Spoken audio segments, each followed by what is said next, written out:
Presented by Reliance Foundation. In partnership with Hindustan Times. Outdoor partner.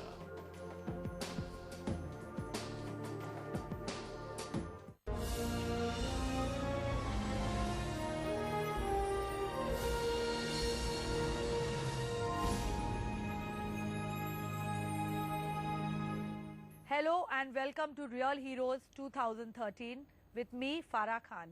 The young Delhi braveheart, the gang rape victim, showed tremendous courage and fought till her last breath to bring her culprits to justice. It was this courage that united the entire country, and women rose up in unison to say enough is enough. With this backdrop in mind, we decided to do a Real Heroes special to celebrate ordinary women who've done extraordinary things with little or no recognition. In the next 30 minutes, it will be my honor to introduce you to 4 of my heroes. Nobody wants leprosy people living next to them.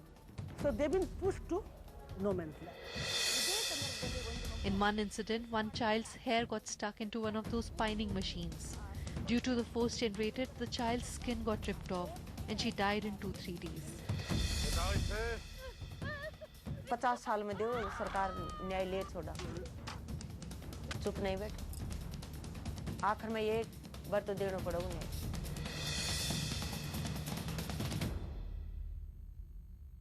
At 24, how many of us would spurn the good life to return to our roots? Sabah Haji is exceptional. She quit a high-profile job to return to her village in Jammu and Kashmir and started a school for children. In this terror-prone part of Kashmir, Sabah is nurturing hope.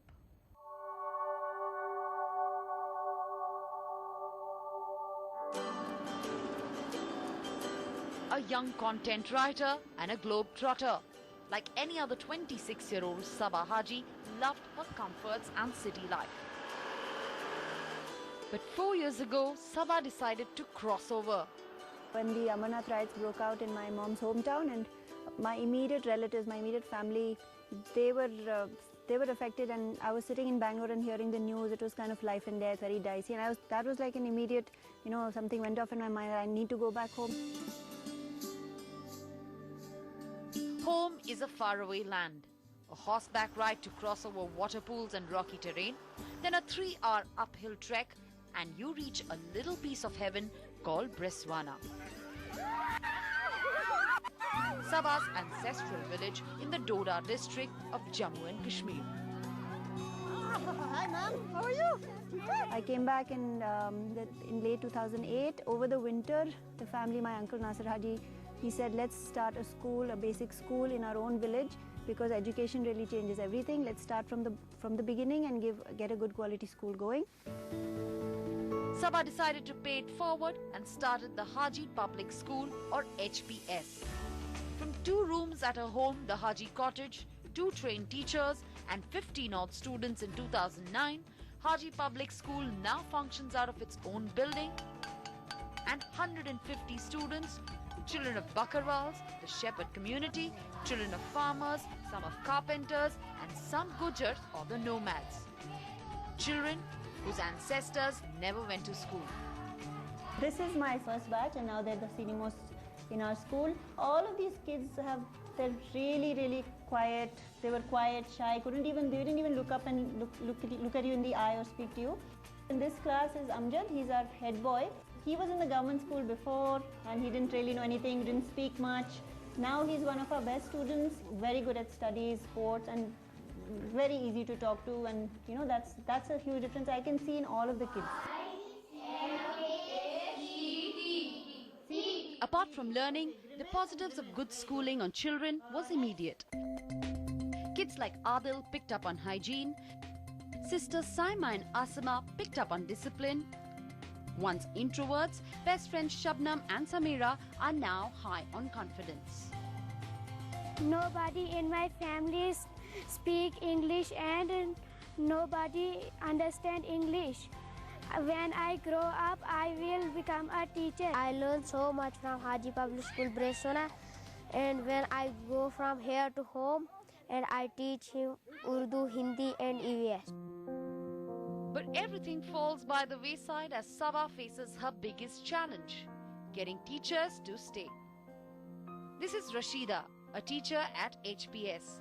She treks for almost an hour each day to reach here, but teachers like her are scarce as better qualified teachers from elsewhere are not willing to move for a permanent stint. So, Saba is constantly innovating. With a little help from her laptop, a weak 2G connection, and hundreds of friends spread across social networking sites, she invites volunteers as teachers and in return provides them a comfortable stay at the Haji Cottage. This is the only way anyone outside this village would have found out about the school. So we started small. We started with our website and a Facebook page, asking for help. For example, I have an online sponsorship program, which a lot of people have responded to. I put up the fees breakup and they've got back and donated into the bank account. Saba needs almost 30,000 rupees a month to keep the school running. Resources are scarce, but Saba doesn't worry. She knows it's a small beginning, but believes of a bigger change to come. Would you stop to care for a leper on the road? Chances are you'll turn your face away. Kabita Bhattarai, on the other hand, not only gives them medical care, a home, and most importantly, their dignity. Renu, 5 months pregnant, sits in a corner, lifeless, helpless and hopeless. Sanju has just stepped into her teens but hesitates to even make an eye contact.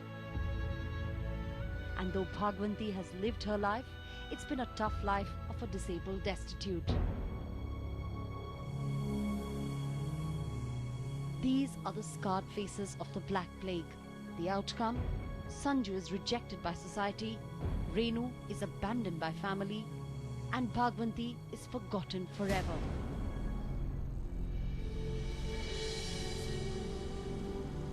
52-year-old Kabita Bhattarai is trying to give these women an identity, a family, and a life worth living. Nobody wants leprosy people living next to them. So they've been pushed to no man's land. They had no means to support themselves, and they resorted to street where they beg. Born in a well-to-do Brahmin family, Kabita overcame social stigmas to dedicate her life to serving the Kodis or the untouchables. It was 5 years ago that she took over from her mentor Baba Christodas, the founder of the Little Flower Initiative. Nearly 500,000 patients have been treated for free at a 240-bed leprosy hospital. But Little Flower is more than a treatment center.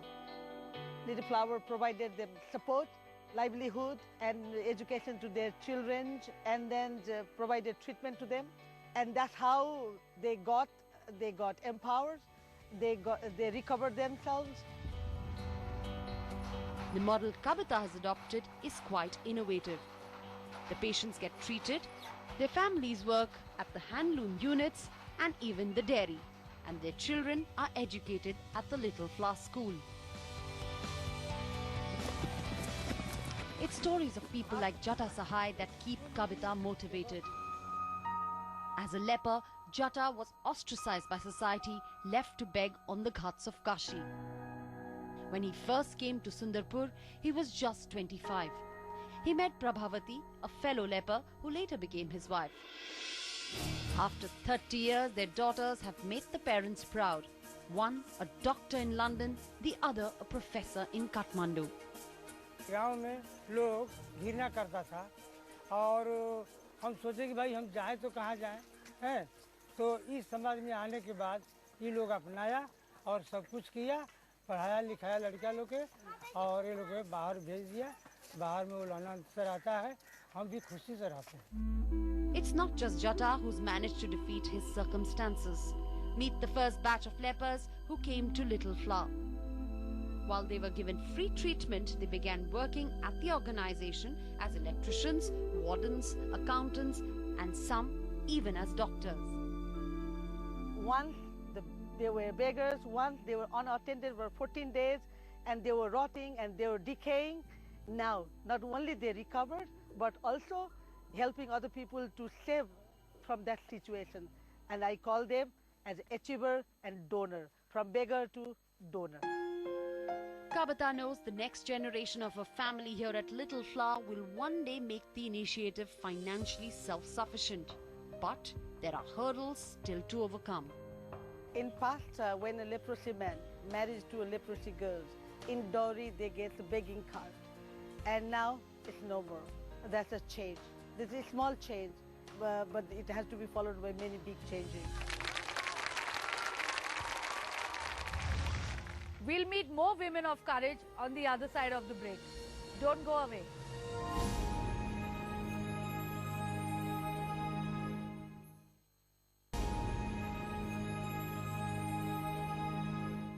Child labour is one of the biggest curses of our country. Little children are exploited for their nimble fingers and made to work long hours without pay. Saroj Amma put a stop to child labour in Karnataka silk factories. She's my inspiration.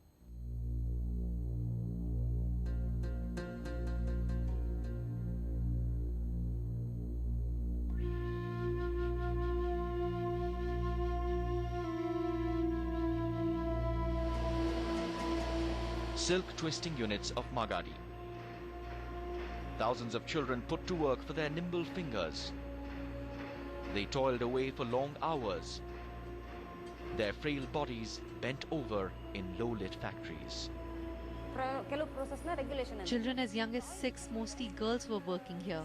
Children would be constantly reminded over a loudspeaker to concentrate on the thread and not look away, just like a ringmaster. In one incident, one child's hair got stuck into one of those spinning machines. Due to the force generated, the child's skin got ripped off and she died in 2-3 days. Saroja visited the silk units of Magadhi 70 kilometers from Bangalore as a researcher in the 90s. She stayed back to change lives forever. Moved by the plight of the children, Saroja organized raids and rescued over 1,200 children between 1999 and 2005. Her research led to a PIL being filed against Magadhi silk industries. Saroja's efforts have led to over 800 of the 1,000-odd silk factories shutting down. Our approach was raid, rescue, rehabilitation and mainstream school. But we focused more on prevention than rescue. We built up a rapport with the people in the villages to ensure that no child enters such industries.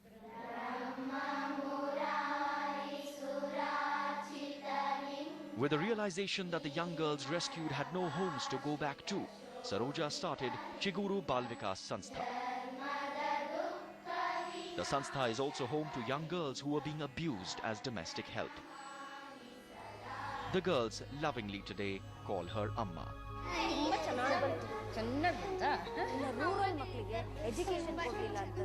If we don't provide education, life skills for the children in the rural areas, the exploitation of these girls will increase. We have to ensure that they escape such exploitation and be empowered. She credits her husband Satyanarayan for her achievements, who introduced her to socialist literature and helped her take up social causes at a time when she had plunged into depression after her child was diagnosed with epilepsy. But a greater tragedy was yet to occur. In 1997, Satyanarayan, a freelance journalist and a whistleblower, was brutally murdered by the timber mafia. For the first 6 months after his death, I did not work. I didn't go anywhere. I was depressed. At that time, our board members supported me. They said, we'll work together. Do not be scared. We are behind you. Her husband's death is a constant reminder of the threats from those in the silk industry. Threats even from parents who push their children into slavery. These threats are real. But her resolve only grows. I'm not scared, but I never keep my phone switched off because I don't know what will happen. We did our very first raid in '97. People there had ordered us not to step into Magadhi for the next 15 days. I had only one thought. If we had to die someday, whether it's today or tomorrow, if I die for this cause, so be it.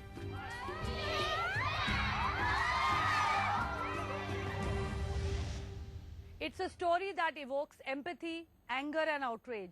It's a name that's synonymous with women's movement in India. 20 years after her rape, justice still eludes Bhavri Devi, who continues to search for answers and fights for other victims of abuse. Bhavri Devi is our special awardee this year.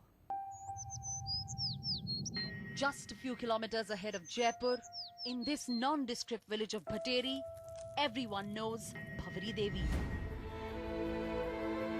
The courageous Sathin who dared. This is the field where she was gang raped by the upper caste men from her village 20 years ago. Bhavri Devi comes to this field every day. She wants to keep those wounds festering. There were 5 men. 2 of them held my husband and the other 3 raped me. Bhavri had been fighting against child marriage tradition in her village. On Akkha Teej Day, she had barged into the home of an upper caste villager where a 9-month-old girl was being married off. To teach Bhavri a lesson, she was brutally gang raped and her husband was beaten up. They said it's a matter of pride. How can a Dalit stop a wedding of the Gujjars? With her husband's support, Bhavri went to the police station to report the crime. The police dismissed her claims and took no action. Bhavri then carried out protests to garner support. She approached the Sessions Court in 1995, where once again Bhavri was humiliated and the accused acquitted. I need justice.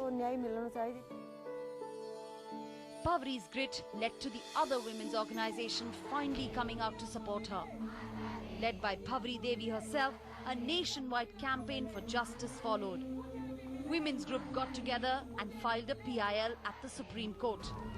It was this movement that resulted into the popular Vishakha Guidelines, a judgment that defines sexual harassment at workplace. 20 years have passed by. Much has been written about her, but little has changed for the woman who dared to speak against the rich and the powerful. Ostracized Bhavri Devi and her husband are still not allowed in their village, and the only source of income for the couple is an honorarium of 500 rupees per month that Bhavri gets from the Mahila Vikas Samiti. But Bhavri has not given up. She now runs a self-help group with other women from her community and continues her battle against child marriage and sexual abuse. And she's still seeking justice. 50 साल में देव सरकार न्याय ले छोड़ा, चुप नहीं बैठ, आखिर में एक बार तो देना पड़ेगा न्याय. As a woman who's a filmmaker, I'm expected to make films that celebrate women. Well, I would rather bring their stories across in platforms like these.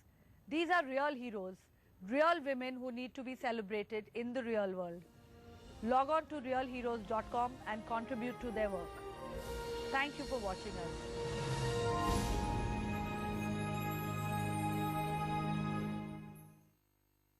Presented by Reliance Foundation. In partnership with Hindustan Times. Outdoor partner